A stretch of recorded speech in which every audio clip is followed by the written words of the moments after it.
Episode 108, Coffee with John and Geullermo Ramos.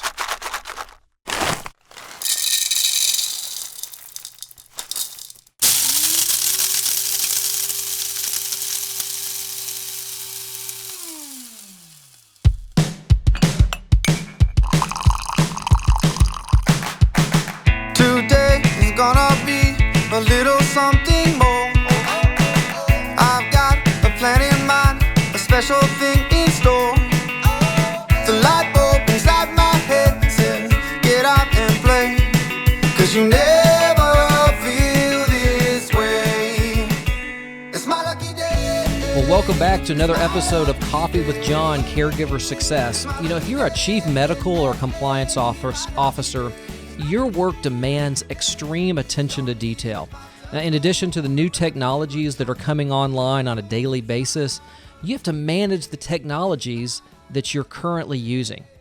Well, despite technology innovators' best efforts, recalls are and will continue to be a reality. Well, today, we're going to have coffee with Geullermo Ramos and a conversation that focuses on improving care.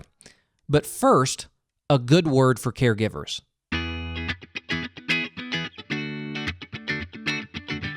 Say, are you anxious? Are you sensing anxiety over the situation you're in? It just doesn't seem to get better. Sometimes you think it's getting worse, and it's just such a drag. Anxiety, worry, care, frustration. Listen, all your anxiety and all your care bring to the mercy seat. Leave it all there. And I take this from a scripture that I find in Philippians chapter 4. Do not be anxious about anything, but in everything, by prayer and petition, with thanksgiving, present your request to God, and the peace of God, which transcends all understanding, shall guard your hearts and minds in Christ Jesus. So your heart and your mind, the seat of your emotions, the seat of your thoughts, that's where a lot of the problems are, aren't they? That's where anxiety is. It's in your thinking and it's in your feeling. And those anxieties can get bigger, and they get much bigger at night when it's in the dark. You know, it just multiplies, and your care gets heavier and heavier. And you've just got to know that if you'll take it to God in prayer, make your request known. In petition, yes, petition Him for what you have need of. The peace of God is yours. The peace of God is yours. He shares it. He gives it in abundance. You cannot know until you ask. And when you ask, you'll be so glad you did. Because we have not, because, we ask not. And so we go on with our anxieties and our cares. No, leave it there. Cast it all on Him, because He cares for you. God cares for caregivers. Remember, He's one too.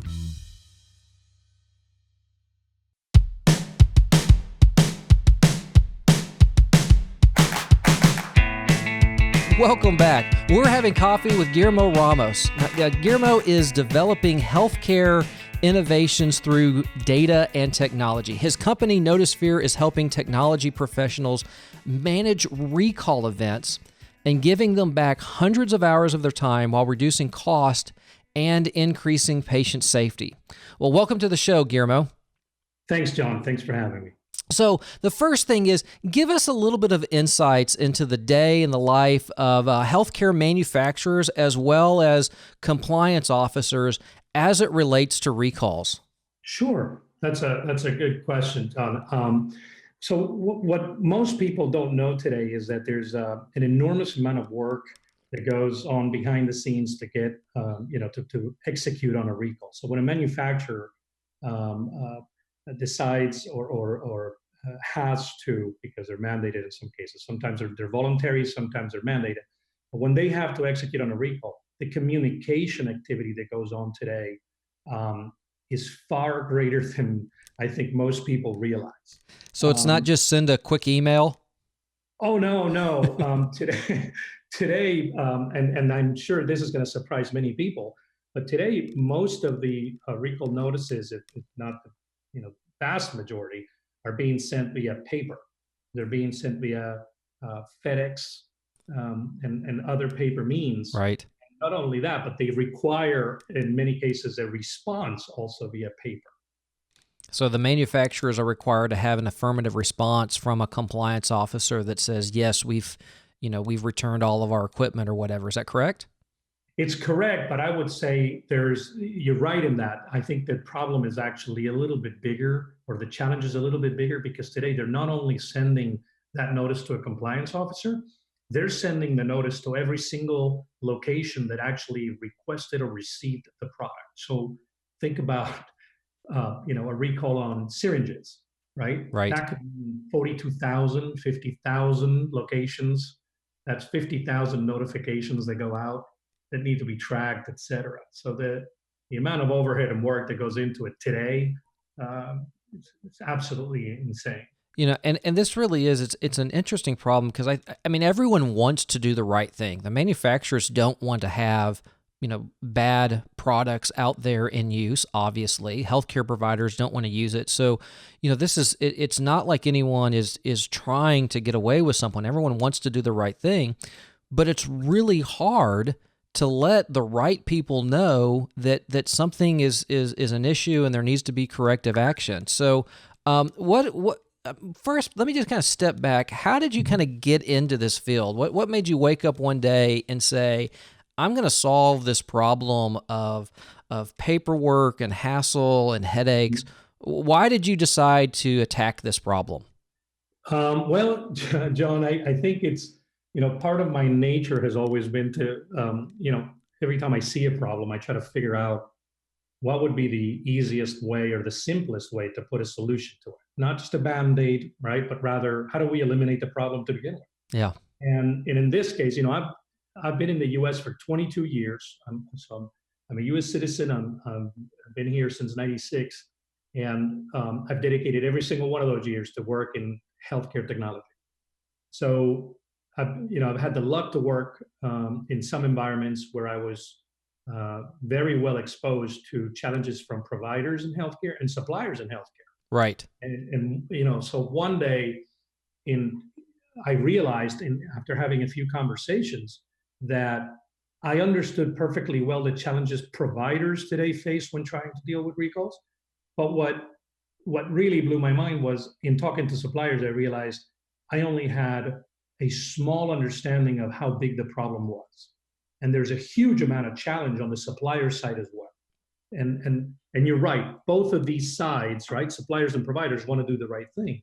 And yet today, they are facing so many challenges to do that, and so much cost and so much effort, that I figured this was a great problem to go solve, especially because I do get focused on kind of the issues of cost in healthcare in the U.S., which, as you know, are the highest in the world. Right. Right. So what are you doing to address this? Now, your company is Notisphere, is that correct? Yes. So what does Notisphere do to kind of help compliance officers and also the manufacturers? Because you're obviously working on both sides of the equation. How are you solving this problem? Well, the first thing we went and did was figured out that there's absolutely no need to have paper-based notification processes today, right? I mean, it's a little bit sad to say, but historically, healthcare operations, not so much the clinical side, obviously, but healthcare operations, think about a hospital, clinics, et cetera. Their operations have, from a technology perspective, have lagged, in some cases, a couple of decades behind their industry. And so there's absolutely no need for that to happen, right? So when I looked at the fact that we're sending, literally hundreds of thousands of these paper notifications all over the country, that make the recall process lengthy, that probably slow down the ability for a hospital to stop a recall item from being used on a patient, as quickly as we could. The first thing was, let's eliminate the paperwork, right? Let's create a technological platform that allows communication between providers and suppliers. That's the first thing. Allowing then a supplier to very easily communicate with all of the providers that need to be alerted of a recall. So keep in mind, not every provider needs to be a leader of every single recall. Right. Do you have Only the recall that's relevant to them. correct? And then on the other hand, we're also allowing providers then to designate, to your point, to say, listen, I only want 1, 2, 3 people in my organization to be notified of recalls. Today, because the suppliers are shipping to the ship to locations, you could have literally hundreds of people or departments or physical locations under the same healthcare provider receive the same notification. Now, just so that I understand, how does that happen? Is that because like a hospital orders something and then they drop ship it to the offices or branch locations or whatever? Is that what creates sort of this exponential growth of locations? Yes, that's exactly right. And so what happens is the supplier, in their effort to make sure that everybody is getting notified, they want to kind of cover all the bases. In some cases, this is kind of the plan that the supplier presents to the FDA as well. If it's an FDA, if the recall has FDA overview, and so yes, it's almost an abundance of caution and care, right? Right. At the end, what ends up happening though is this creates coordination issues on the provider side. Right. Because now you have a central coordinator who could be the compliance officer or somebody else, and yet now they have dozens of people that have received the recall and that are acting on their own sometimes. Yeah, right? back in another life, I was a communications guy in the Air Force, and this is called high noise to signal ratio. That's it. That's exactly. I love that term because it's true. That's exactly what it is. Yeah, so there's all this communication going back and forth, all this noise, and the poor guy on the compliance officer that's reading this, 97% of it's not relevant, but man, they've got to make sure that they get that 3%. Correct. And John, not only that, but the other thing that a lot of people don't know, unless they physically deal with the recalls, right, is that a recall basically encompasses or covers many different types of alerts. So they're called a recall, but it doesn't necessarily mean that you need to pull the item from the shelf. So what are some examples of the different recall types? So you could have a field service alert, Okay. right? Somebody saying you need to do an upgrade on software for a particular device. Or it could be, in some cases, it's as simple as, hey, here's an alert. We've changed the labeling on a particular product, right? There's a color label that's different. It's not yellow anymore. Now it's orange. These are things that don't seem too important at first until you realize that people will gravitate towards grabbing something that they're used to. So they're used to grabbing a particular package with a yellow label, et cetera, right? The problem with all that, though, now obviously you then have the different classes of recalls: class 1, class 2, class 3, et cetera, depending on the importance and the severity, right? And those are classifications that the FDA provides. But on top of that, what you got to think then is you might have dozens of clinicians that are getting these recall alerts that now have to read through this. In many cases, it's several pages of documentation to try to determine then, what am I supposed to do with this? Is this just informational?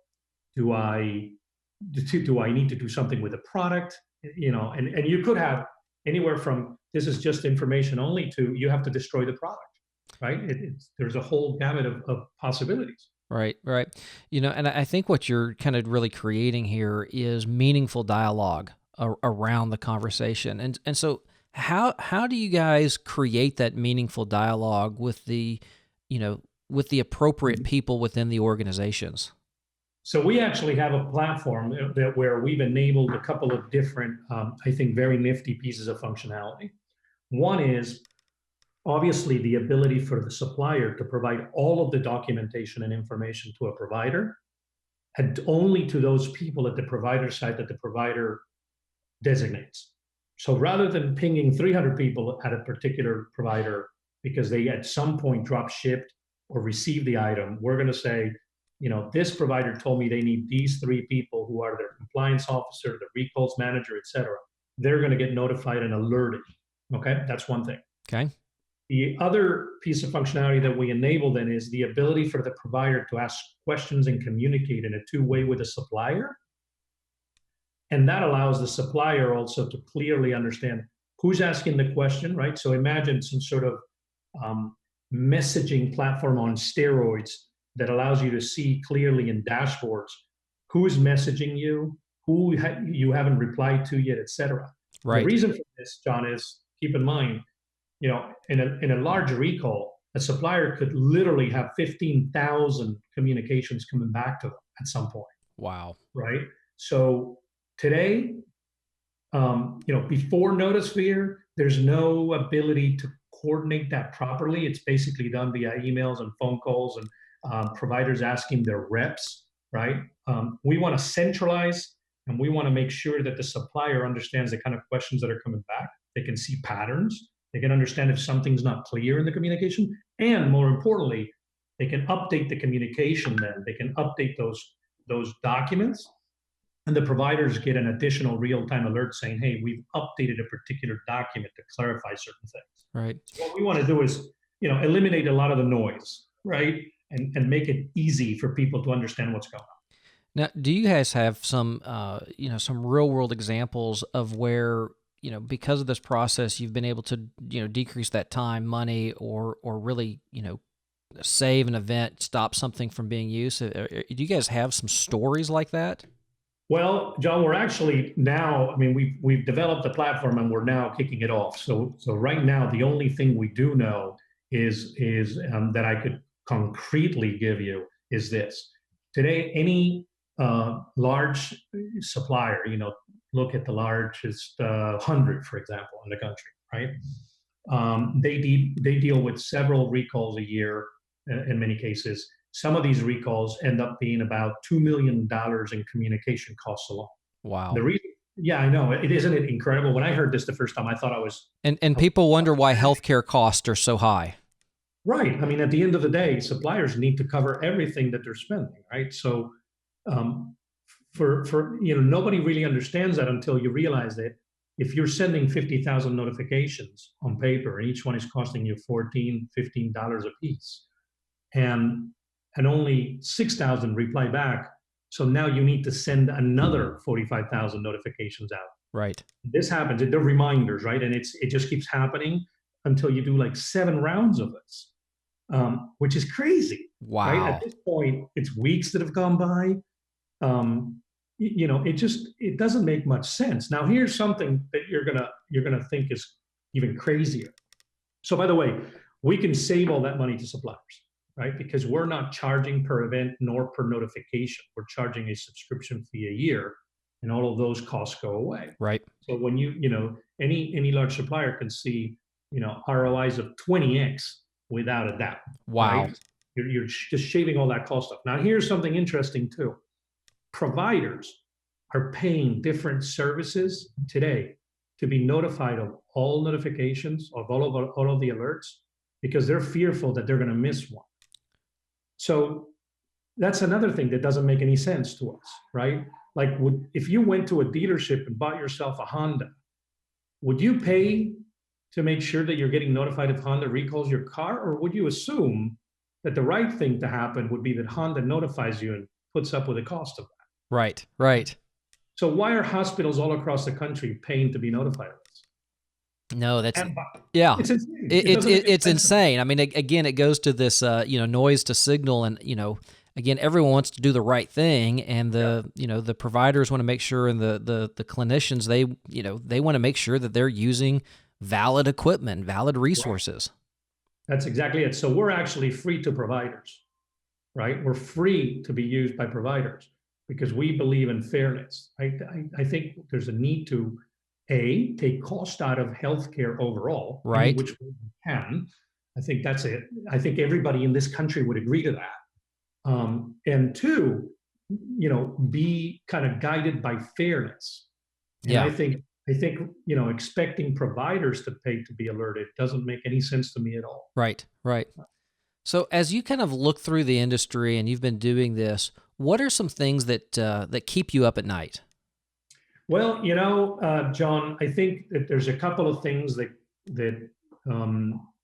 really do worry me and even frustrate me, I would say. Yeah. And one of them is, from a clinical perspective, I think healthcare in this country is the most advanced in the world, right? I think not to say that healthcare delivery around the world is not great, but I know we have the best healthcare Yep. delivery in the world. Yeah. The If you're going to get sick, the U.S. That's is a it. good place to get sick at. I mean, Absolutely. regardless of your income, the rich to the poor, if I'm Yeah. going to be anywhere on that scale, I would rather be here than anyone in the scale someplace else. Agreed. Absolutely. And in fact, a lot of people, even in Europe, who by the way, you have great healthcare in Europe, they will come here for a second opinion, Sure. right? When something's important or serious, right? They'll fly in here to get a second opinion. Sure. But with that said, when you look at technology for operations, for supply chain, for communications, for managing things like ERPs and stuff like that, consistently what I see is two things. One, we're certainly healthcare is behind other industries by far, way further behind than say retail Right. or other industries like that. But more importantly, there's also this sometimes this attitude of, yeah, this is a problem and it would be great to fix it, but I got other things on my plate today, so I'm just not going to go do this right now. Right. And you get this a lot in healthcare in the US. Right. And that needs, we need to have that stop. If we're ever going to get, to evolve healthcare where we can clearly shave cost at a meaningful clip, right? Where we end up not spending 18% of the GDP. Right. We need to change this attitude, right? I mean, there's no such thing in, say, retail or automotive or other places like that where somebody shows up saying, I have a great solution for a problem that would shave money, save time, make things better, where people would just kind of go, yeah, I agree, it's great. We're just not going to do anything right now. That's right. We have other things that we need to do, and I think you and I could definitely agree that there are significant costs that can be saved without affecting quality in healthcare, and certainly implementing. I think a lot of people kind of throw technology like it's some sort of silver bullet. Hey, we're just going to, get this gadget or this gizmo. Right. That's not the solution. The solution is the appropriate technology for the problem. Correct. And just sitting here and saying, okay, we're going to improve the communication process. I mean, it's a relatively simple concept, but it has huge benefit on the back end. Yeah, I think it's mostly also we have a lack. I think maybe it's because of the way that we've obviously set up healthcare in the US and how we finance it and all. But there's a lot of times what you have is this attitude of, this is a great thing for the industry overall. But then people tend to have a more of a selfish view of things. Right. This is great for the other guy, but I don't need it. Correct. You have a lot of that, right? And at the end, you're kind of going, well, no, we should all be doing this. And if we all do it, right, it's kind of like the tide lifts all boats. Right. And so that, I think, is something that, over the years I've bumped into quite a bit. And I think it's getting better, John. So I don't want to sound like a doom and gloom guy. I think it is getting better. There's younger folks coming into the industry that have a different approach to things. They're more risk takers. You also see some large players in the industry that are bringing people from outside of industry to do certain things. So I think that's also helpful. But I think we have a long way to go still. And I'm always finding myself thinking, how do we speed that process up? How do we get healthcare in this country to move a little faster and get a little closer to the top rather than falling behind other industries? Right. Well, if someone wants to contact you, do you typically work on the supplier side or the provider side? Who's the appropriate person that would typically kind of reach out and contact you? So from the supplier side, clearly anybody that's in regulatory compliance, anybody that deals with compliance, deals with recalls, or is managing either the process or the budget, which they tend to be significant. They can contact us directly at our website. There's contact information there. On the provider side, same thing. There's contact information on our website, which is noticephere.com. And on the provider side, I would say it's anybody that's either in coordination of recalls, compliance, legal, or obviously supply chain tends to also have quite a bit of activity related to recalls just because of the logistics of it all, right? So just, I mean, a quick reach out through our website will get somebody calling them back right away. Great. And that's Notisphere, Notisphere, notisphere.com, and I'll have a link to that in the show notes. Fantastic. Well, Geullermo, thank you so much for coming on. Thank you for having this conversation with us and what you're doing to improve professional caregivers, and specifically those that are responsible for making sure that they're using the tools and resources that are valid and in compliance. So I love what you're doing, and I just thank you so much for being on the show. John, it's been a pleasure, and I really appreciate the opportunity to get the word out, because we do need to make this change in the industry. We need to improve this. If you found this episode valuable, please do us a favor and subscribe to Coffee with John in iTunes and leave an honest rating. If you'd like to listen to previous episodes, you can visit us at coffeewithjohn.com. That's coffeewithjohn.com. Also, if you have comments, ideas, and topic suggestions, connect with me on LinkedIn, Facebook, and Twitter. All of the links are at coffeewithjohn.com. Slept in, cause I don't care, and didn't make the bed. Sip coffee on my couch, what can I do?